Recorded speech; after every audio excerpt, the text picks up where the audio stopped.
What's up, guys? Back at it again, episode 6 here. So today we're going to talk about something that is very important to me, very near and dear to me, is this ballot initiative that took about a year and a half to get on this year's ballot here in California, and it's called Prop 17. And what Prop 17 does is it gives formerly incarcerated people the right to vote again. So people that are on parole or probation will have the right to vote again if this initiative passes. And I'm going to tell you why this is important. Okay, so first of all, I'll be the first to say, for a long time, I thought that voting didn't matter. I thought that, it's just one, there's 100 million people in this country, they're going to vote, and what does my vote matter? And I live here in California, and it's not a big deal, and everyone's going to vote the same, and my thing didn't matter, or it's all rigged, it's just a hoax, it doesn't do this, and that. And then I kind of learned more about it. I learned like how much time, effort, money, and resource goes into making sure people don't vote through, felony disenfranchisement, through taking your polling station out of your city, through incarceration, all these kind of things. And when you look at like the beginning of it, it's pretty clear. It's pretty clear why it's being done. And so today we're just going to talk a little bit about the history of what's called felony disenfranchisement. So, after the Civil War, there was a period that was called Reconstruction, and it was a time when the slaves were freed, or people that were enslaved were freed, and I mean, within a generation, like 10, 15 years, you had people that had ignorance forced upon them, not allowed to read, not allowed to write, not allowed to do any of these things that we all have the liberty of being able to do today. Thrive within a generation. You had black businesses, you had black politicians, you had black inventors, you had this resurgence in this of people in the black community just really thriving and doing amazing stuff.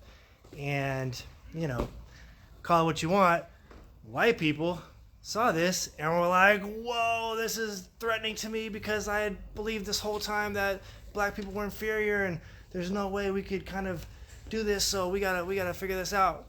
And so there was an amendment passed called the 13th Amendment. Actually, this was after the Civil War.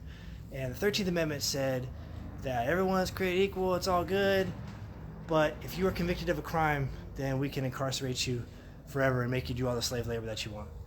And so shortly after that, there were laws passed, mostly in the South, that said that if you were black or mulatto, like me, light-skinned brother, and you didn't have a job on January 1st of whatever year it was, then we're just going to lock you up again. You will be incarcerated and forced to do plantation labor. So basically, it was a new form of slavery.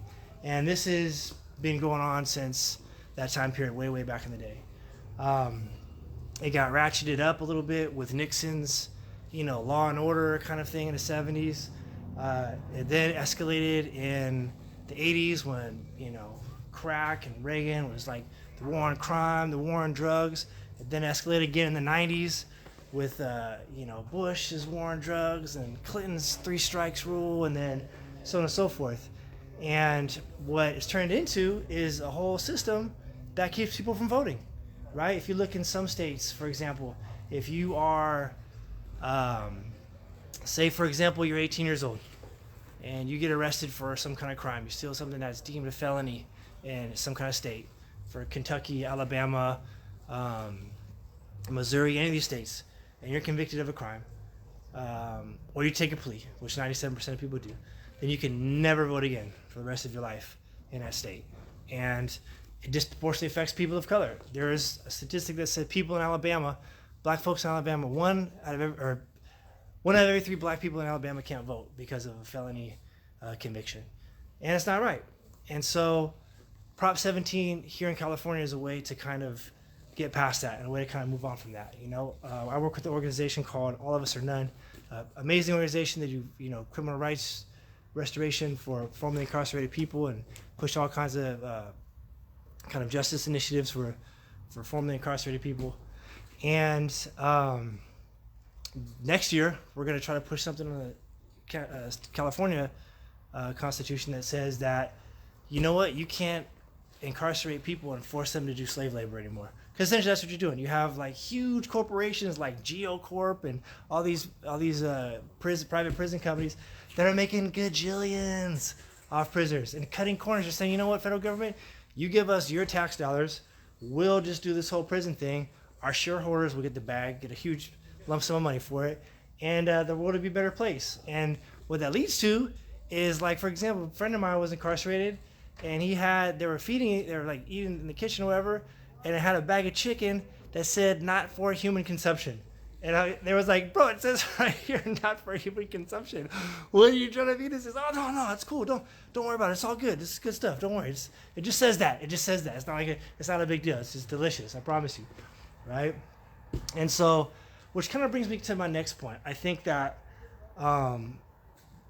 here in this country, we are a society that likes to punish, right? We're a society that thinks that, or has been led to believe that punishment is the only way, and punishment is going to be the deterrent, and punishment is going to be the answer, and so forth. When we claim to be a Christian nation that talks about forgiveness, right?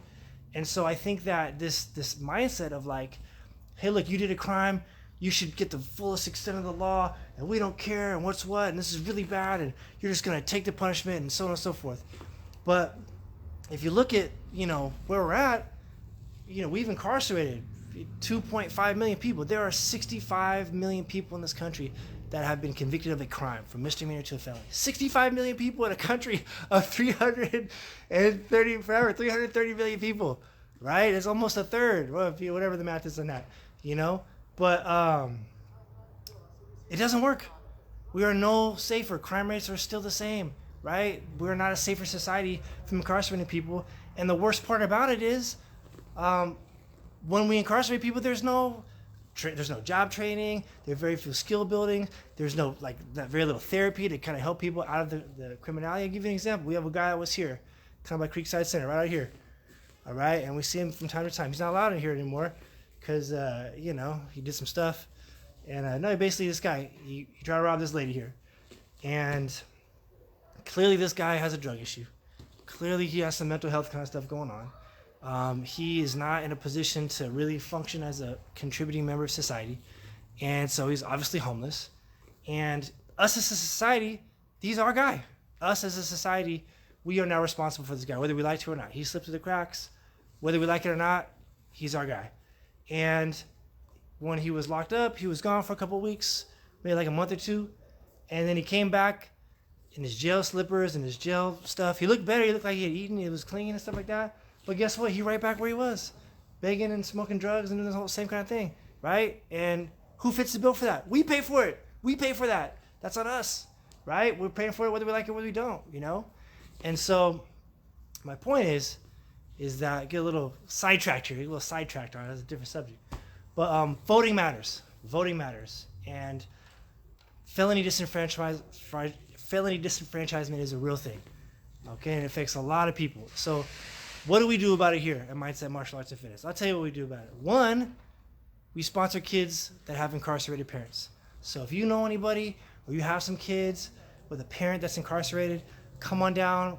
We offer a full sponsorship. We got gis for you. This will be your home. We actually have had a few members that, a few kids that we sponsor from here, and I talked to one gentleman, was keeping on the, on the under, but he mentioned, he's like, dude, I just got out doing like 30 years, bro, and I missed out on my child's entire life. And now I'm here with my grandkids. And this is so special to me to be able to share this with them because I missed all this stuff with my other children. You know what I'm saying? And so another thing we do is we work with foster youth. So if you have some foster youth that want to come on down, need a place to train, feel free, we got you. It's not free. We will ask you that you do register to vote. And you do tell everyone about voting yes on Prop 17 because it's super important. And I could go on all day about why this is such a big deal. Another reason is for the longest time, I thought, like I said, voting didn't matter. But then I realized, look, if you make the rules, then you're going to win the game, right? Like, that's why these people spend all this money. Why do you think elections cost so much money? They're spending gajillions of dollars to get on this ballot, to vote for things, yes, no, maybe so, because they know it works. And they know that's how they stay in power. And they know that's how they represent stuff, Like, most elections are not like these big landslides. A lot of these elections come down to like a few thousand votes, And I was having a conversation with our security guard here, Jessica, earlier today about well, man, I'm gonna make sure I go vote. And I'm like, well, good. And you know how you can increase your vote 100%? And she's like, how? I was like, bring somebody else. Then you just double your vote. And you know how you do it by 200%? Bring 2 people. You know what I'm saying? And that's how you do it. So if you're in the state of California, vote yes on Prop 17. It's a big deal. If you have any questions, reach out to us. If you, like I said, if you have family members that are incarcerated and you have some children that want to come train with us, feel free to come on down. Just go to haywardmma.com. Check out our vlog. We're doing this daily. This is episode number 6. We're going to have training tonight, guys. Come through Women Only Fitness outside. And we maybe or may not be doing some jiu-jitsu. Wink, wink, maybe, Your Honor. I don't know what happened. So anyway, thank you so much, guys. Episode number 6. Yes on Prop 17. What else can I talk about felony disenfranchisement? Okay, here's a really messed up story. Well, just in general. So look, there are people that get arrested and have been not even being convicted of a crime and still can't vote. Because guess what? They don't let you vote when you're in jail. You know what I mean? And so you have this whole swath of people that aren't even allowed life and liberty, freedom of pursuit of happiness, all that good stuff. Taxation without representation. You know what I mean? So it's definitely a very important thing, and I hope that you guys get on board with it. Vote yes on 17 if you're here in California. Spread the word. Tell your people that when it's time to vote, show up with them. Drag them out of the house. Do whatever you got to do, because it matters. Your vote matters. You know. So with that said, guys, thank you so much. Check us out. We'll be here tonight training. Vlog episode number 6. Hope you caught number 5. We're playing piano kind of badly. Failure. And I hope you guys are thriving daily. All right, like the wristband says here for our members. Boom, thrive daily. Not just, you ain't just trying to grow. You're trying to thrive. Am I talking? You know what I'm talking about? All right, so maybe a crazy person, but anyway, thank you so much, guys. Yes, on Prop 17, it's very important, and so let's make sure that everyone's vote counts. All right, thank you so much. Oh, I want to say, wait, I have one more thing. I'm gonna say one more thing. So going back to that whole topic of crime and punishment, like, I think that people believe that, okay, look, like I said, you did the crime, you got to do the time, you deserve whatever you get, so on and so forth. Like I said, those laws don't make us any safer. And 2, look at some of the laws that we had before, all right? I'm interracial, okay? My mom's white and my dad's black, all right? And it was a law that said that they couldn't get married, okay? They would go to jail if they found out they was dating, all right? And that was a law, and people were down with that. They were like, well, you know, if it's a law, it's just, you know, if it's just a law, it's just a law, what it says. No, we make the laws. We create the laws, all right? We're the ones that make that happen. You know what I mean? And this idea that, like, you know, well, you know what, you should, if you want to commit a crime, then you should get all your rights taken away and all this and that. And that's wrong. No, look, I will tell you, when we have these conversations with people, a lot of times, when you're talking about criminal justice reform, a lot of times the victims of these attacks kind of get swept under the rug. Well, you know what? Like, this guy got hurt, and you know, what about them? I was like, yeah, I'll be the first to tell you. I've had very close friends that were murdered, okay, in cold blood. I had a friend that was killed in his sleep by his chick, and another very, very close friend of mine, it's like a brother to me, that was killed in front of his family, all right? And it was very painful to talk about, and it was just a really bad thing, and it took a long time to process going through all that stuff. You know what I'm saying? But you know what? Those people that did that, some got caught, some didn't. They have souls. One of the person had children. All right? Call it what you want, whatever kind of religious thing you want. They're a child of the Spirit, or however you feel, a child of God, whatever you want to call it. Right? And they deserve health care. They deserve a place to live. They deserve food to eat. All right? They deserve a proper burial. And you know what? Here as a citizen, they deserve to vote too. And so when you have this idea of like, all your rights get taken away if you're a terrorist, if you're this, if you're that, doesn't matter, man. Look, we're all people here. They're in our country.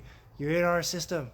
We're paying for you, all right? And chances are, when you do get out, you'll be paying for our stuff too. And as long as you do that, I believe you have a right to vote, just like anybody else. If you disagree with me, say something in the comments. Let's have a conversation about it. Hopefully we can meet you halfway, and you can come over to my side and tell people they should vote too if they was incarcerated.